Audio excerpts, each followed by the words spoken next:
Hey there, guys. It's Nolan and Jason here with the Webmasters. Howdy. Today we're going to go over why you need content marketing.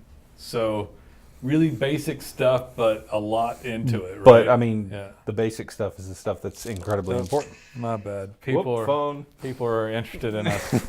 All right. So I mean, content marketing is super important because everything connects to it. I mean, people do underestimate it. Yeah. You'll hear people in our line of work saying content is king all the time. You've probably heard it. If you've talked to anybody like us, you've heard it so much that you want to punch them when they say it. It's background noise almost. Yeah, you know, but unfortunately, it's actually true. Right. So why is it important? So let's start with the basics. Most of the time, in fact, I was just on a website of a guy, and he had 20 pages, and every single page had 50 to 75 words on it. So it's called, basically people have sparse content to no content. This would be sparse content, like not enough to warrant them to optimize you for the keyword term. So if Google did show you for the keyword term and you had 50, 75 words, or if they were going to look at you, they would look and say, hey, this doesn't warrant showing this to anybody because it's just so poorly done. Right.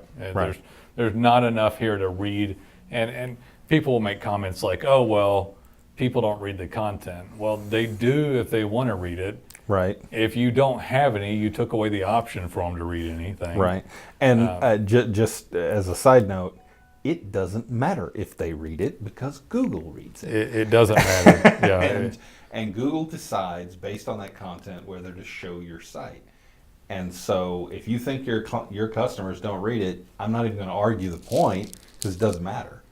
Whether they think it or not. Whether you believe that or not. It doesn't matter if the client, if it's a business person looking at it, right, and they have deemed it not necessary, then that's just too bad. You have just disagreed with Google, and you'll do very poor in search. Yeah, disagreeing with Google is not a good way to rank well. I'm trying to say it nicely. I don't know, but if you want to disagree with us and you're a business owner, you're in really bad shape. Right. So let's talk about a page of content. So let's talk about a page of content about TPO single ply TPO roofing for a commercial roofer. Right. And so they're a commercial roofer, and they have a page for commercial roofing. Would they show up if they didn't have a page for TPO? Depending on the market, they might show up for a general roofing search, depending on other factors were done really well. Well, it was. I didn't mean to trip you up, but if it's any kind of competition at all, the answer is no. Yeah, exactly. I mean, he's talking about. I'm just trying to give a very in-depth answer. Yeah, he's correct. Maybe if you're in a town of 3,000 and you're the only commercial roofer in town. Right. However, if somebody didn't type in TPO commercial roofing, you still won't show up. Right. Well, I take it back. You are minorly correct. You are minorly correct. I was just trying to give an in-depth answer and pad out the runtime. If they're in Sholo, Arizona, or Snowflake, Arizona, why not remember that? So there's Sholo, Arizona, with 3,000 people, and there's no roofers, and someone types in TPO roofing, you're the only thing that optimizes around the word roofing? Yeah, sure. You're going to show up. Right. So Sholo, Arizona, I give it to you. But if you're in any competitive market, like Denver, Dallas, large town, and almost any town in Florida. But Jason, in fairness for the argument on this, if somebody's in Sholo, Arizona, or Snowflake with 1,500 people, they're not watching this, nor do they compare about competitiveness. Probably. Nor can they barely pay their bills because there's not enough roofs to do in the entire area, right? Great. Yeah. So I know. We had years ago. We had a flooring store, and it was in this area of these odd little towns. But if you're the only game in town, yes. But if you're in a competitive market, which is pretty much anything and everything, and you don't have a page for it, they're not going to extrapolate out of thin air when there's other good people to choose from that you do that service. Right. So, in fact, if you're in a large town, they wouldn't show you anyway, even if no one else had a page for this, because they're actually going to show user intent related things to that person, like the Wikipedia page a on single-ply manufacturer for roofing or a TPO roof, manufacturer or something like So if you have a page for it and then that one page is written well, then all of a sudden you've earned the right to show up. You've earned the right for that to show up, possibly even your map to show up, because properly written pages actually expand the amount of times the map can show up. Because again, why show the map to somebody for a product or service that someone may not offer? that. Yeah, that you haven't declared that Right. you do. Right. Yeah. So that wouldn't show up in the small town. The map would be unlikely to, because the keyword wasn't associated with it. Right. Organically, they might have. It's obscure. It's obscure. It is. It is. And We, just while we're on the subject, if you have you could have like a really in-depth commercial roofing page that might mention TPO. you could. But In the small if town. no. Yeah, that's Yeah. not. I have more. On my Okay. point here. Okay. If your competitor had a nice commercial page mention TPO, and then under that in the hierarchy they had a full page on TPO, they're the one that's going to get the top spot. Right.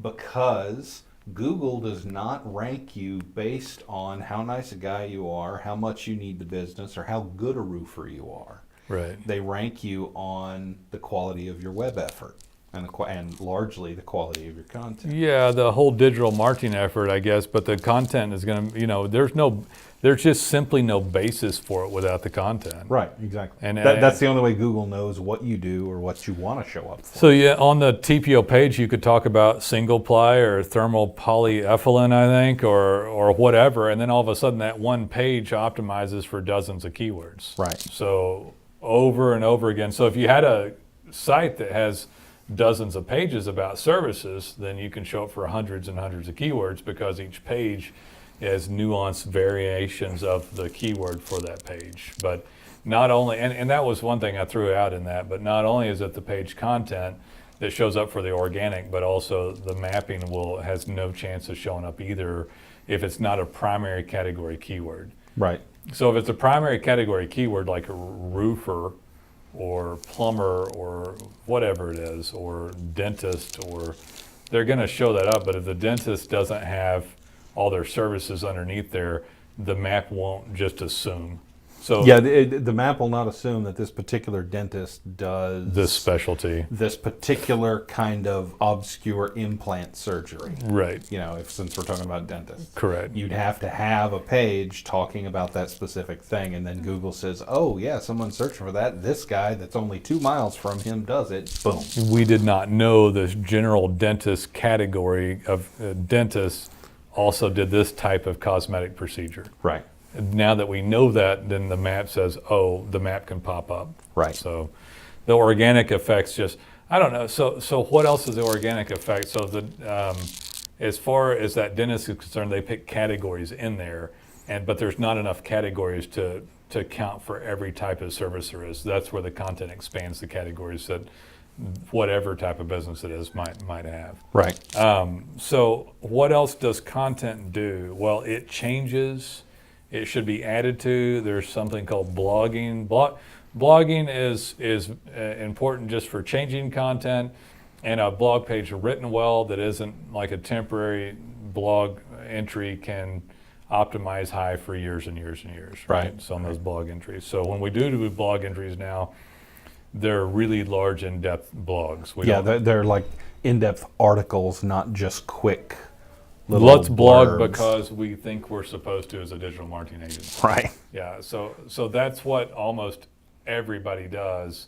But if you actually stopped and slowed down and wrote a larger content-rich blog about better category topics and stuff, it has a shot of optimizing and telling Google, hey, we're working and trying here. Yeah. You know? Yeah. And we're adding valuable subset content to the stuff that we already have to embellish stuff. And if somebody wanted to read it, it's here, right? So, yeah, the blogging helps people do that. So another thing we're going to talk about is the Google crawling. So people talk about this stuff, and I was just on the phone with somebody. Just on the phone before this, and he's like, "Well, can you use my website or you do this?" And it's like, "Well, we have to do custom code base but it's like, well, yeah. Why would you think that you can use old sloppy code and design, or why would you think that you could put up this content and never change it? You know, Right. like could Right. you just change this? Could you just do this once and lacquer it and like seal it, and then just like we're done, right? It lasts forever. Yeah, just dip it in chrome. And it's over. Encase it in lucite. Yeah, It's there preserved you go. forever. That's what I was looking at. That's the lucite. Yeah.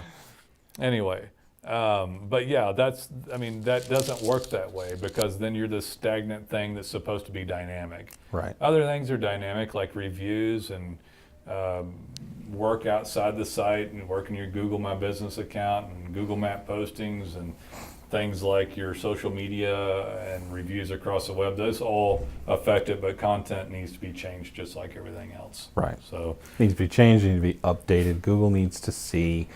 It's basically just like every once in a while putting your hand up and saying, yes, we're still here. Yes, Yeah. this business is still in business. And there's so many dead websites out there Yeah. that, like from people that went out of business, never took their site down, the hosting company leaves it up for 3 years because nobody's paying attention. somebody, And, right. and we've seen that. And, Google, they don't know if you're in business if you don't tell them. Right. They don't know if they should show you or not. And so the longer it goes with no changes, the more likely they're to think, is this guy still alive or whatever. So I would argue that could things happen without content online? Yeah, a few things could happen, and we're talking about like on search engines. Yeah. A few things could happen online. Would you lose 80% of your ability to show up online without any content, or like hardly any? Yeah, you would lose like 80% of your ability to show up online if you didn't do any content. Yeah. We hear stories every once in a while. We'll get a potential client talking to us, and they'll say, well, I've got a competitor down the road, and his website only has one page, and it's got 50 words on it and his logo and phone number, and he shows up at the top for everything. Right. And you see weird anomalies like that sometime, Right. but you better not count on that. Yeah. You cannot assume that the same thing's going to happen for you. 'Cause We had a it's probably guy not. in here the other day for attic insulation Yeah. and home energy audits, and somebody showed up in his category in a major town, and he didn't have a website, Right. but he showed up on mapping. But it's an odd category for like a home energy audit. Is still an odd category, and I had since signed him up as a client and Right. gone and entered all this stuff, and I went and researched some of the competition. Yeah. So there's very, very poor Yeah. competition. Well, we look just as a little side note thing. We searched ourselves some of his primary keywords, and what we saw coming up at the top was like Wikipedia pages, .gov pages, and Home Advisor. And some of his competitors. Yeah, but but his competitors were further down than that other stuff, Yeah. which tells us that nobody is giving enough of a content-rich site to Google to show, so they're choosing to show this other stuff. Yeah.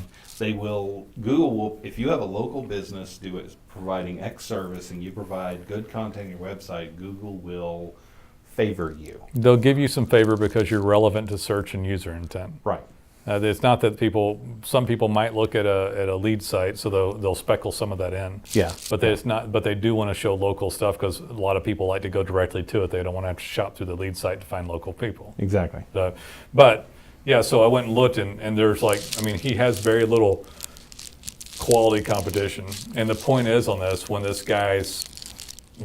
he has a few more people coming to competition like us who does proper web work, he will get dropped off of mapping. Right. They just didn't have enough people to put in the pack 3 that they thought deserved to be up there with all the things that Google grades. Yeah. So that they kind of scrounged and got whatever they had up there.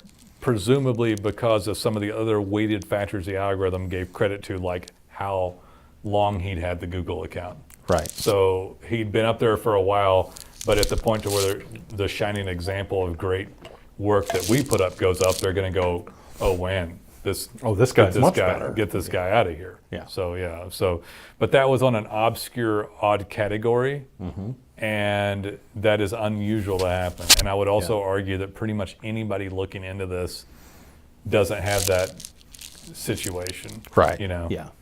maybe the guy that's about to lose his spot will look at this. And give us a call. Right?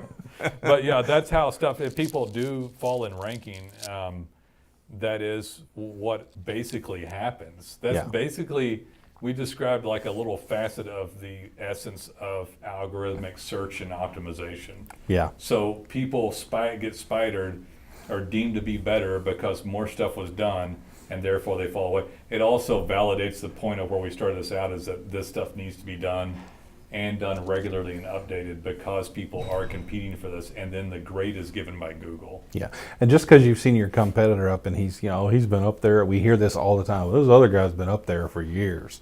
That doesn't mean he'll stay up there. What if all of society had gotten together early on and conspired and said, we're just going to be lazy and do nothing to better, and then that way, this one, or let's all get together and say, okay, well, we have to better it a little bit, so let's all agree to give 1% of our effort, and so that it all like at a snail's pace increased, and somebody could do almost nothing and shoot up in search rankings. Yeah, that was buying links. It's too bad. It's too bad we're all so competitive. So much easier. Yeah, so you're having to watch this now because people have fought tooth and nail to get up there, and all this effort's been done, and you have to keep upping it and upping it. And it is an arms race. I mean, it is. He was talking about pages with 50 or 75 words or whatever, and at one time those would have showed up a few years ago. They would have. Well, yeah. And now there's absolutely no way. 7 years. 7 years. Yeah, I've seen a few. Okay, all right. That's a a few. soft term. Okay.